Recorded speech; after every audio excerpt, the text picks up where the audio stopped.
A political interrogation disguised as a checkup. Karoline Leavitt stepped into the doctor's office, immediately sensing the cold atmosphere.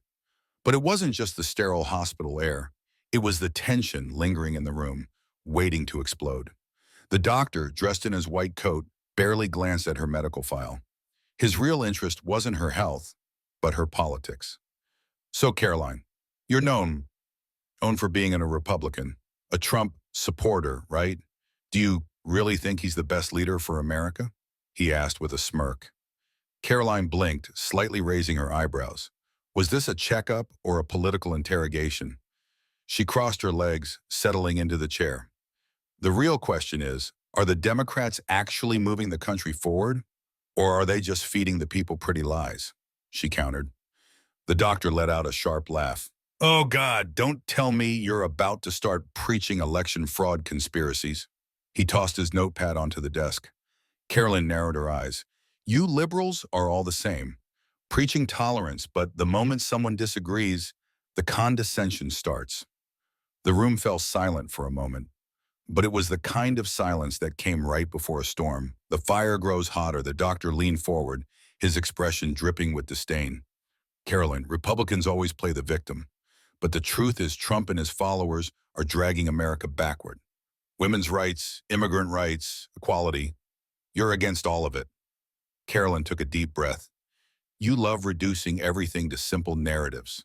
Is every Republican the same? Are all Democrats perfect? Do you honestly believe that? The doctor rolled his eyes. Look, I'm a man of science. I believe in facts. And the fact is, Trump supporters don't believe in science. They act like climate change is a hoax. They push anti-vaccine nonsense. Caroline's eyes gleamed. If you truly believed in science, then why were people silenced during the pandemic for questioning certain policies? Why was only one perspective allowed?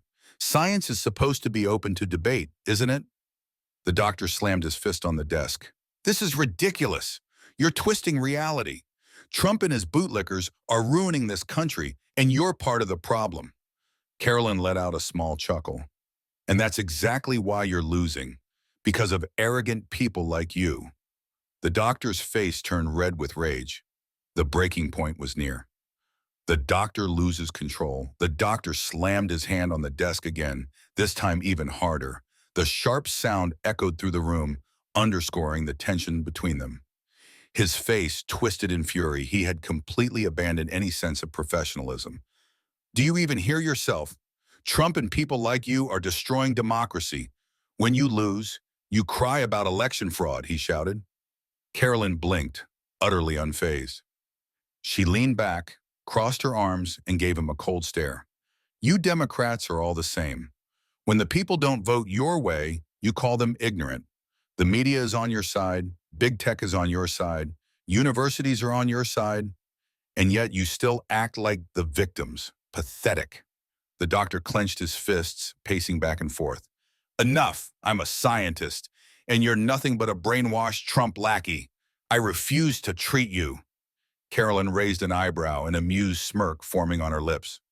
So you're refusing me medical treatment because of my political beliefs? And you think you're on the side of freedom and democracy? This right here is real oppression. She picked up her bag and headed for the door. The doctor stood there, shaking with rage. Caroline paused before opening it and turned back one last time. No matter how loud you scream, the truth doesn't change, and that's why you'll never win.